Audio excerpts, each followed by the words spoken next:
I'm Asmita Lal, a 2015 batch officer of the Indian Administrative Service, born in the UP cadre, and I'm currently posted as Chief Development Officer. I'm also nodal COVID in the district, and my nomination today is for mental health interventions during COVID 19.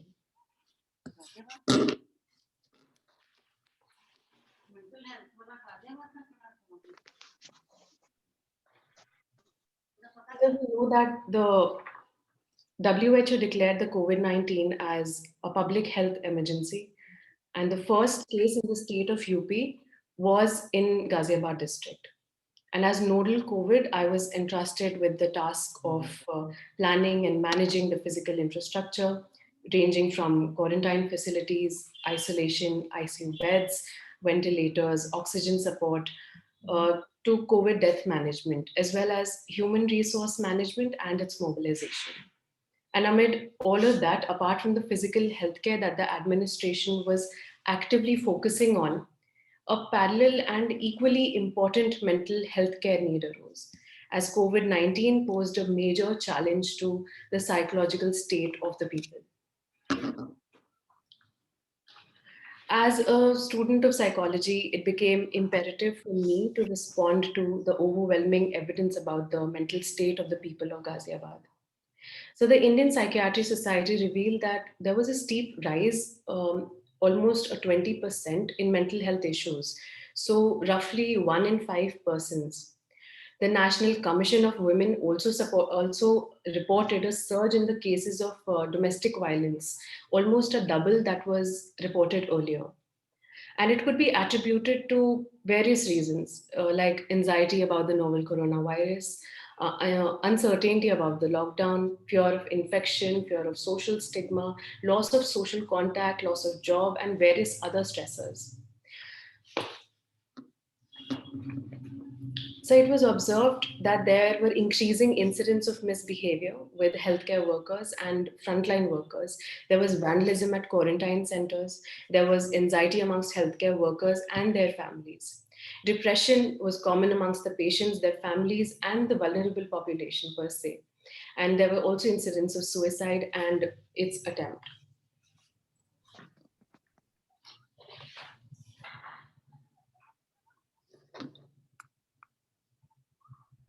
So initially, in accordance with the High Court orders, counselors were sent to quarantine centers. That actually yielded very good results. And then, keeping in safety of the counselors in mind, uh, district administration, in coordination with UNICEF, realizing the need for mental health care, released a helpline called Sarthi to provide mental health care and psychological support to the people of Ghaziabad, wherein we got a team of mental health experts on board. And through this interaction, through their interaction, they actually imparted psychoeducation to achieve destigmatization, the humanization of the vulnerable and the affected. The counselors dealt with cases through immediate response, professional counseling, complete anonymity, uh, counseling services with non judgmental attitude. Sometimes, if it only meant giving them an avenue of catharsis. They also provided cognitive behavior therapy, along with suggesting them mental exercises and lifestyle changes. They developed a mechanism for post-care care follow-up and case management as well.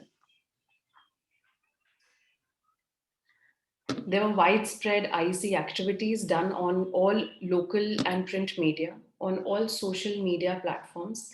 Flyers were displayed at various places to publicize the services of Sarthi. Here, so you can see a classification of callers, and you can see that individuals seeking support and counseling during the lockdown didn't have a major gender difference, meaning thereby that the need and the access to mental health care was crucial, irrespective of the gender. And the issues were ranging from serious psychological ones to family, financial issues, issues relating to employment, education, ration, etc. The helpline gave a plethora of information to the district administration to formulate the policy of physical as well as mental health care accordingly. Then Sarthi sir was subsequently also integrated with our national mental health program, which is already extant in the district.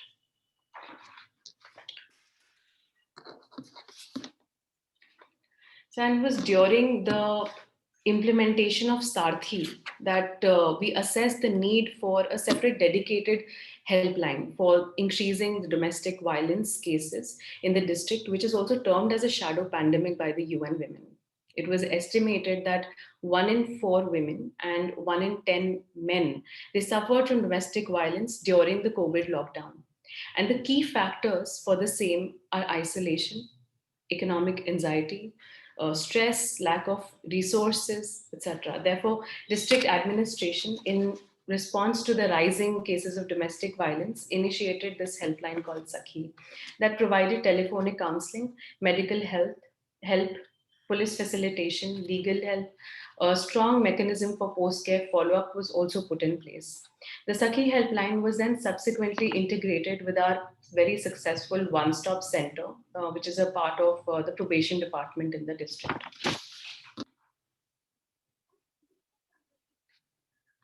So this is the Sakhi, the one-stop center. And so,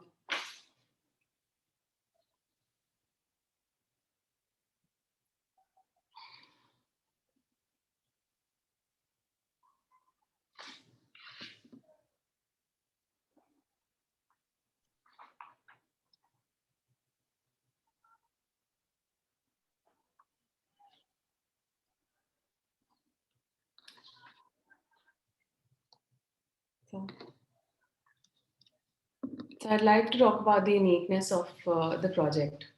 Sarthi is arguably the pioneer and one of a kind initiative in the state and a government helpline that caters specifically to the mental health needs of the people. And we envision a holistic healthcare, and not just that we implemented it successfully, but also we received a very good feedback from the people and got great results. The insight into mental health issues in individuals owing to a pandemic. And so we understand that the pandemic is a tough time for everyone, and wherein we are focusing and fighting on so many different fronts that we may miss the most important aspect, which is the human aspect. And these initiatives gave us an insight and data to research on the same. The helplines were online and on call, which made it very easy to access for the population during lockdown. And also those women who could not leave home to seek help in cases of domestic violence. In the present scheme of things, Sakhi is the most convenient tool to get help and justice. In case of these helplines, we relied very heavily on technology, which not only supported the adherence to COVID protocol, but also ensured a widespread access of the counseling services, legal aid, medical, and police facilitation, and it was all just a phone call away. We collected data through these initiatives that helped us formulate our responses during the COVID and reform our strategy to help us serve the people in a better manner.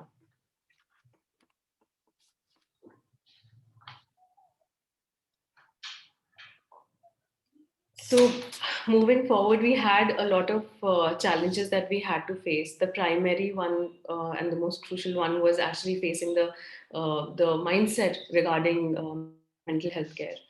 Uh, in normal or in peace times also, we have noticed that mental health is not really a priority. So in a crisis like COVID or disaster, it certainly takes a back seat. And pandemic responses overly and solely focus on the physical aspect.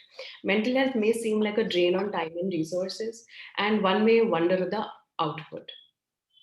But the rise in the number of distress calls during COVID was our evidence that made administration respond to the mental health needs of the society, that translated into the successful launch of the helplines. The third is the orientation of counselors. So because the virus was novel and unprecedented for all.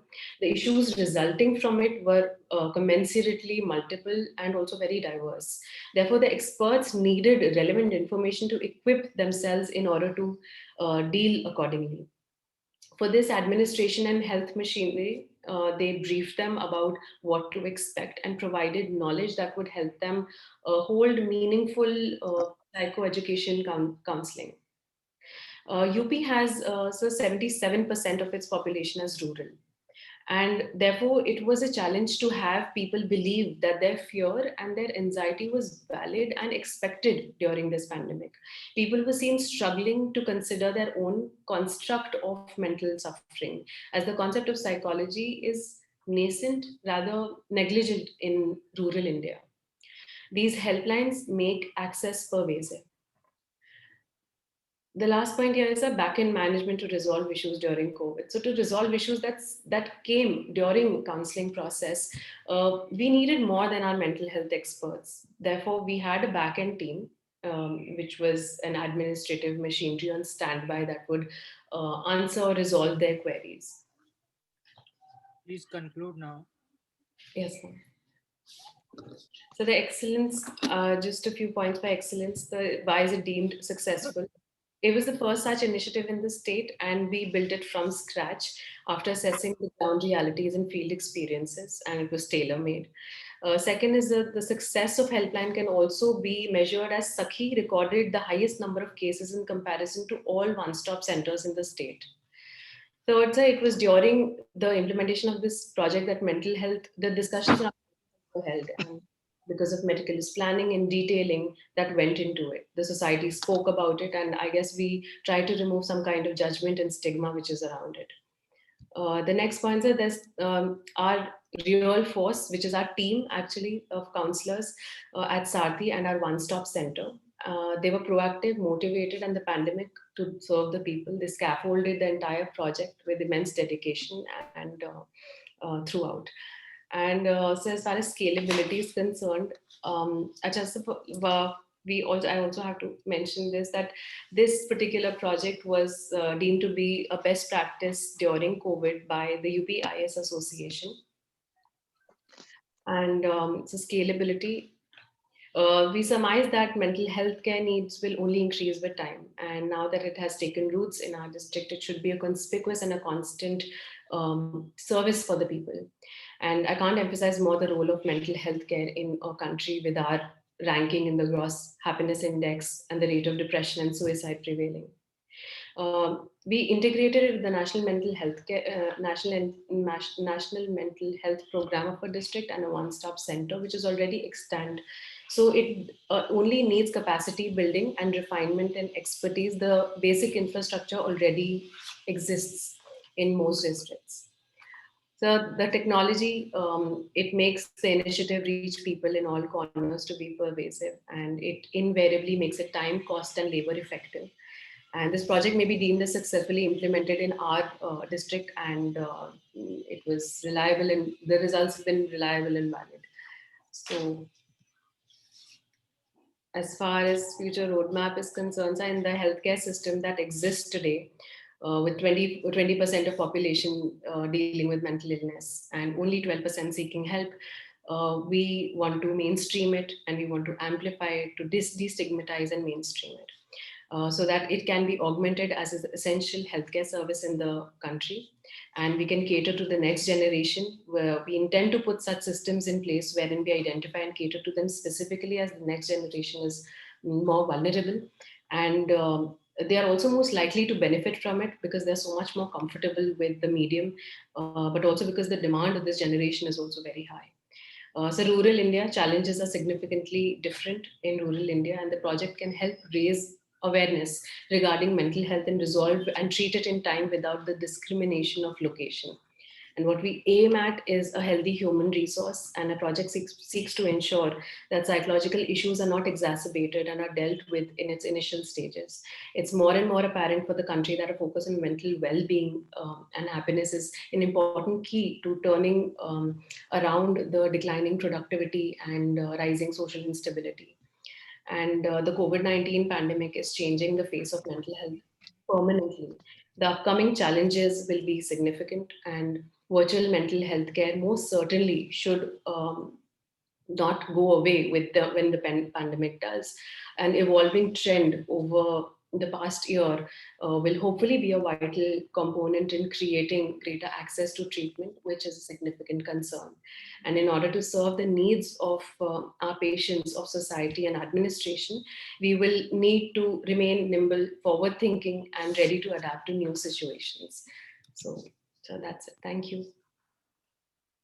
Thank you, Ashtima. Uh, just a few questions which are hitting my mind. Sorry? Who identifies that they have mental health issues, and how do you come to know? Only if they call you, then you come to know, or you have some NGO which is helping you in this regard? So, initially, when this helpline was, it was conceived because on in our integrated COVID control room, which is already established to take all distress calls, there were many calls which were relating to their anxiety and fear, and that is why we decided to have a separate calls for psychological issues. So the calls were diverted there, and there we had a team of counselors. So during pandemic, many psychological experts, as well as mental health workers, psychiatrists, a lot of people came on board with the government, and we formed a team of around 18 such mental health experts, and they used to take calls. All distress calls used to come to them, and then they would do a case follow up and deal with their cases. And it yielded better results, because we were also doing a follow up after we would receive the call once. Then we would call them to ask if they were feeling better, and so it went on for a few months, the case follow up. So has it stopped now, or you are still working on this? We are still working, sir, though the number of calls have declined, but the helpline is on, and our national mental health program, we have integrated it with that. How many you have really helped? Any data? Yes, sir. We have received around 4,000 calls at Sarthi. And at Sakhi, we had 1,172 cases which were registered, and we received 3 times more the number of calls. Anyway, good. Incidentally, myself and Shammaji, we are from Ghaziabad only. We have not heard of these things, initiatives, but good. It's good to know that something is being done in a district like Ghaziabad also regarding mental care. And but I don't know whether it's the right time to ask you, since you are in charge of COVID also, you are looking into Yes. COVID issues. Yes. Because in a city like Ghaziabad, or in a place like Indrapuram where I stay, or Vaishali, people have stopped using mask. So, This is more a mockery now. If I wear a mask, I look odd among all, because they are just moving without it, and there's no question of social distancing. You go to any shop, I mean, we have revamped our awareness regarding mask and about COVID as well. It did get lax in the previous few weeks, but the cases are increasing. Yesterday we had 37 cases, and 52 cases today. So the cases are increasing, and we need to be more careful. So we need to look into these aspects more seriously, no? Yes. Being near to Delhi, it's all the more. Delhi also cases are increasing. Yes, so maybe special awareness campaign is required. so we have done that for our testing as well. We have ramped up our testing as well as COVID vaccination. Okay, good luck to you. Thank you. Ma'am, in fact, I want to know about the testing infrastructure in Ghaziabad, because I am in this area since last 15, 20 years. but I have not seen any government official visiting my locality or even the locality which I know where that testing team has come. So how do you really screen them? Okay. So if you feel the need to actually have a team at your residence, then you can call the control room and they'll send a mobile team. We have a lot of booths. We have around 4 to 5 booths throughout the district, which are permanent sampling booths. The sampling is also being done at all PHCs and CHCs, as well as our district hospital, district combined hospital, women's hospital, and we have around 1700 to 2000 RT-PCR sampling per day, which is our district target. Yes. So it is on call. It is not done by administration on its own. Randomly, it is being done wherever there's a hotspot. So Kavinagar is a hotspot for us. Rajnagar area is a hotspot. Kate is a hotspot. So there we send our teams and we do random sampling as well. There are sampling teams stationed at the railway station. We have 3 teams there every day for the past 2 weeks, and at bus stops and at the border of the district. So, Okay. Thank you so much. thank you, sir.